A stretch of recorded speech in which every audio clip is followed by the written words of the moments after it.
O Jardim Secreto, parte 12. Se não estivessem tão assustados, iria levá-los comigo, disse Mary. Perambulou por toda parte, por tempo suficiente para se sentir cansada para continuar a fazê-lo por mais tempo. Então retornou. Por 2 ou 3 vezes, perdeu seu caminho ao dobrar o corredor errado e foi obrigada a perambular para cima e para baixo, até encontrar o corredor correto.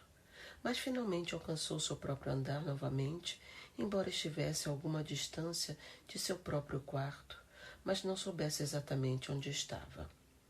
Creio que tomei o caminho errado novamente, disse ela, ficando em pé em um lugar que parecia o fim de uma pequena passagem através do tapete na parede.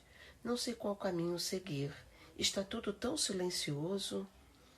Ainda ficou ali parada por um tempo e logo depois que falou aquilo para si mesma, o silêncio foi interrompido por um som. Era outro choro, mas não parecia com o que ouviu na noite passada. Era apenas um breve choro, um irritável lamento de criança, abafado, que atravessava as paredes. Está mais próximo do que estava antes, disse Mary, sentindo seu coração bater um pouco mais rápido. E é um choro. Pôs a mão acidentalmente sobre o tapete ao seu lado, então deu um salto para trás, sentindo-se muito assustada. O tapete cobria uma porta que se abria e lhe mostrava que ainda havia outra parte do corredor escondida, por onde a Sra. Medlock estava subindo com seu molho de chaves na mão, e seu rosto aparentava estar muito zangada. — O que você está fazendo aqui? Disse ela, tomando Mary pelo braço e começando a tirá-la dali. — O que eu disse para você? Entrei no corredor errado, explicou Mary. Não sabia qual caminho seguir e ouvi alguém chorando. Mary odiou a Sra. Medlock naquele momento, porém odiou-a mais no momento seguinte. Você não ouviu nada, afirmou a governanta. Apresse-se de volta para o seu próprio quarto ou taparei seus ouvidos. E tomou-a pelo braço, empurrou-a por uma passagem que subia e para baixo em outra, até que a empurrou pela porta de seu próprio quarto. Agora, disse ela, você vai ficar onde lhe foi dito para ficar, ou vai ser trancafiada. É melhor que o patrão lhe consiga a governanta que prometeu que conseguiria.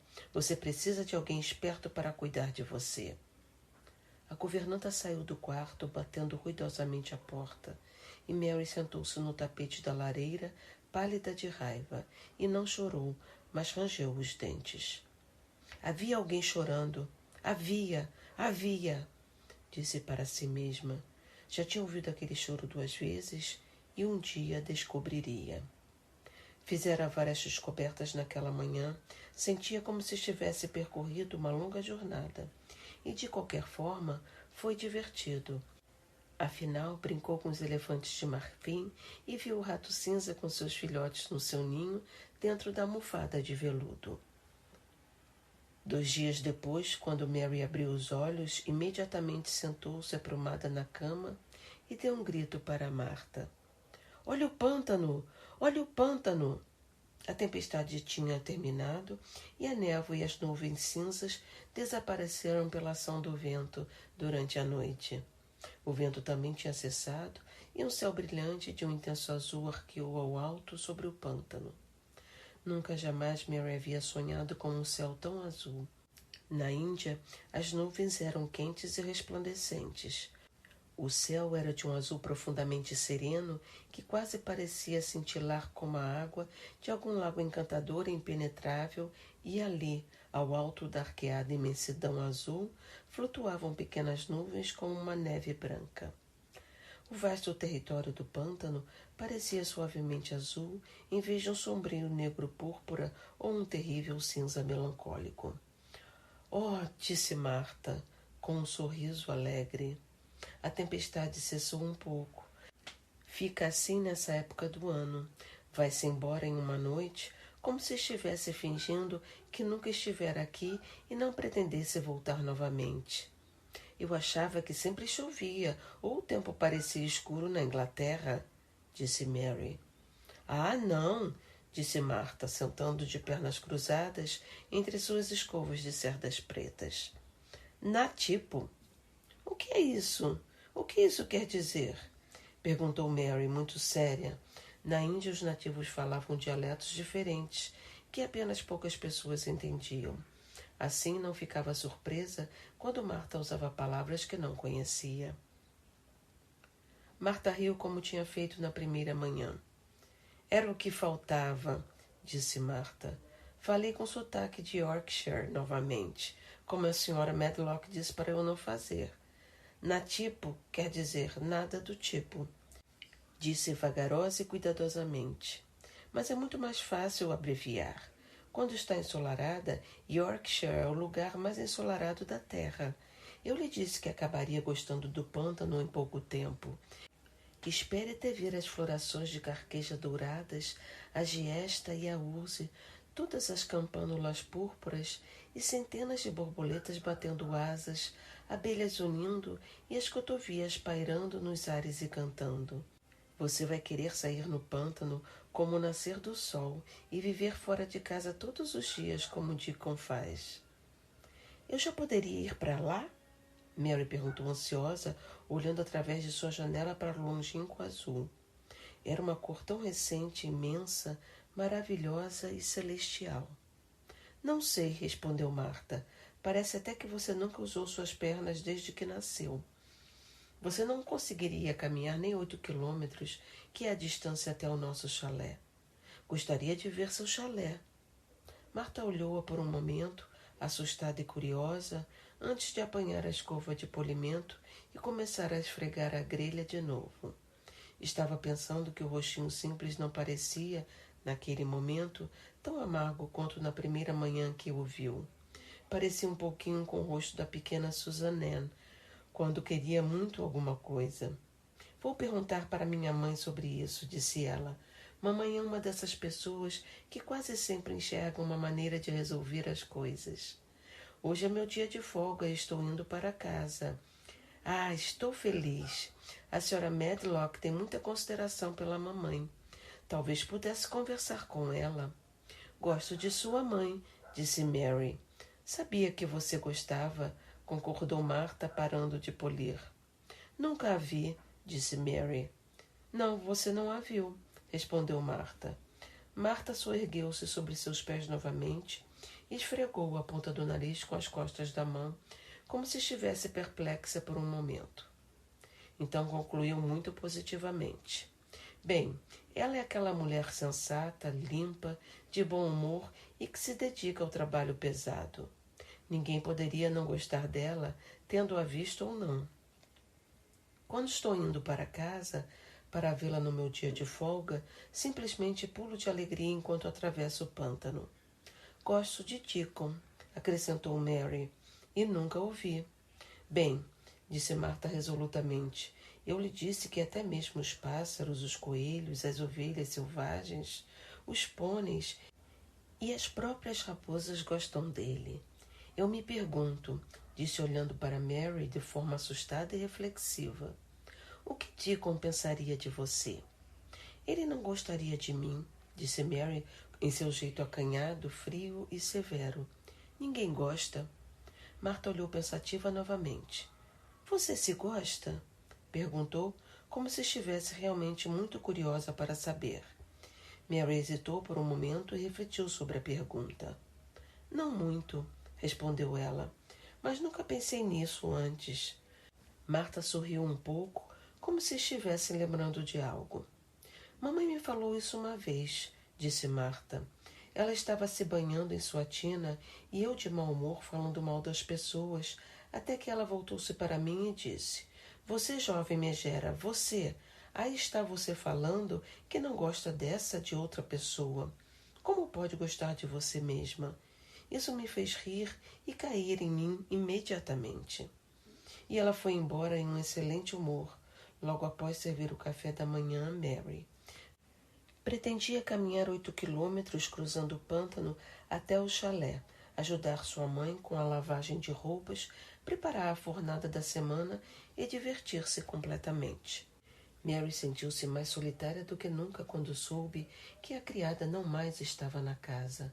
Saiu para o jardim o mais rápido que pôde e a primeira coisa que fez foi correr em volta de uma fonte pelo menos umas 10 vezes. Contou cada uma das vezes cuidadosamente e quando terminou sentiu-se mais animada. O brilho do sol fez todo o lugar parecer diferente. O céu azul, vívido e elevado, arqueou-se sobre Misselthwaite tanto quanto sobre o pântano, e ela continuou levantando o rosto e olhando para o céu, tentando imaginar como seria repousar sobre as pequenas nuvens, brancas como a neve, e flutuar por toda a parte. Entrou na primeira horta e lá encontrou Ben Wetherstaff, trabalhando com 2 outros jardineiros. A mudança no tempo parecia ter-lhe feito bem. Falou com ela por seu próprio consentimento. A primavera está chegando, disse ele. Consegue sentir seu cheiro? Mary farejou o ar e achou que sentia. Sinto o cheiro de algo bom, fresco e úmido, disse ela. É o cheiro da boa terra fértil, respondeu ele, cavando sem cessar. Ela está de bom humor e pronta para fazer as plantações crescerem. Fica feliz quando chega a hora do plantio. Por outro lado, fica aborrecida no inverno quando não há nada para se fazer. Lá fora, nos jardins, as sementes em germinação estarão se revolvendo na terra escura. O sol as está aquecendo. Você verá alguns brotos verdes surgindo da terra escura depois de poucos dias. Quais flores nascerão? Perguntou Mary. Açafrões, anêmonas e narcisos. Nunca as viu? Não. Tudo é quente, úmido e verde depois das chuvas na Índia, disse Mary, e acho que as coisas crescem apenas uma noite. Essas não crescerão em uma noite, disse Ben. Você terá que esperar por elas. Vão empurrar a terra aqui, soltar um broto mais adiante, e uma folha hoje e outra amanhã, você vai vê-las.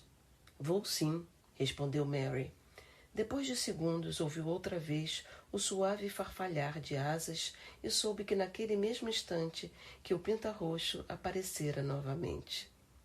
Estava muito esperto e entusiasmado, saltitando por toda parte, tão perto dos pés da garotinha, jogando sua cabeça para um lado e olhando-a de um jeito tão dissimulado que ela teve que fazer uma pergunta a Ben. — Você acha que ele se lembra de mim? Ela disse. — Claro que lembra, disse ele com indignação. Se ele conhece cada toco de repolho das hortas, quem dirá as pessoas? Nunca tinha visto uma garotinha por aqui antes, por isso tem se desdobrado para descobrir tudo sobre você. Não precisa tentar esconder nada dele. As sementes em germinação estão se revolvendo na terra escura, naquele jardim onde ele mora? Perguntou Mary. Que jardim? Resmungou Ben, tornando-se carrancudo novamente. O jardim onde estão as roseiras antigas. Ela não podia deixar de perguntar, porque queria muito saber. Todas as flores estão mortas, algumas delas reaparecem no verão? Por acaso há flores em alguma época? Pergunte para ele, disse Ben, curvando os ombros em direção ao pinta-roxo. É o único que sabe. Ninguém esteve lá dentro por 10 anos. 10 anos era um longo tempo, pensou Mary. Ela tinha nascido há 10 anos. Afastou-se pensando vagarosamente. Começara a gostar do jardim, assim como do pinta-roxo, de Deacon e da mãe de Marta. Estava começando a gostar de Marta também. Já era um bom número de pessoas a se gostar, quando você não está acostumado a gostar de ninguém. Pensou no pinta-roxo como uma daquelas pessoas. Ela foi caminhar do lado de fora do muro extenso e coberto de eras, sobre o qual podia ver as copas das árvores, e caminhando para cima e para baixo uma segunda vez, aconteceu-lhe a coisa mais interessante e excitante, e tudo aconteceu por intermédio do pinta-roxo de Ben Wetherstaff. Ouviu um trinado e um chilro, e quando olhou para o canteiro de flores vazio à sua esquerda, lá estava ele, saltitando por toda a parte e fingindo arrancar coisas da terra com um bico para fazê-la acreditar que não a tinha seguido. Mas ela sabia que fizera aquilo, e a surpresa a encheu de deleite, o que a quase fez tremer. Você se lembra de mim? Gritou. Você se lembra mesmo? Você é mais encantador do que qualquer outra coisa no mundo. Ela trinou, conversou, adulou, e ele saltitou, sacudiu o rabo e chorreou. Era como se estivessem conversando. Seu colete vermelho era como cetim e entumecia o minúsculo peito, fazendo-o parecer tão belo, tão imponente e tão encantador, que realmente era como se estivesse mostrando à garotinha quão importante e humano um pitarroxo poderia ser. Dona Mary esqueceu que já tinha sido rabugenta em sua vida quando ele lhe permitiu que ela se aproximasse cada vez dele, que curvasse seu corpo e conversasse, fazendo um som parecido com os dos pintarroxos. Oh, pensar que o pássaro realmente a deixara se aproximar dele daquela maneira! Ele sabe que nada do mundo a faria estender a mão em sua direção ou surpreendê-lo de forma alguma. Ele sabia daquilo porque era uma pessoa real, apenas melhor do que qualquer outra pessoa no mundo. Ela estava tão feliz que mal se atrevia a respirar. O canteiro não se encontrava completamente vazio, estava vazio de flores, porque as plantas mais antigas foram cortadas para o seu descanso de inverno, mas havia arbustos altos e outros baixos que cresceram juntos atrás do canteiro, e como o pintarroxo saltitava por toda parte, sob os arbustos, ela o viu pular sobre um pequeno monte de terra recentemente formado. Ele parou sobre o montículo para procurar uma minhoca. O montículo tinha se formado ali porque um cão vinha tentando desenterrar uma toupeira, acabando por cavar a unha um buraco muito profundo. Mary olhou para o montículo sem saber por que aquele buraco estava ali. E enquanto observava, enxergou algo quase enterrado na terra recém-revolvida. Percebeu que parecia uma argola de metal enferrujado, e assim que o pintarroxo voou para uma árvore próxima, ela estendeu a mão e a pegou. Era mais do que uma argola, entretanto. Era uma chave antiga que parecia ter sido enterrada há muito tempo. Dona Mary ficou de pé e olhou-a com o rosto quase assustado, enquanto a chave pendia em seu dedo. Talvez tenha ficado enterrada por 10 anos, disse em um sussurro. Talvez seja a chave para o jardim.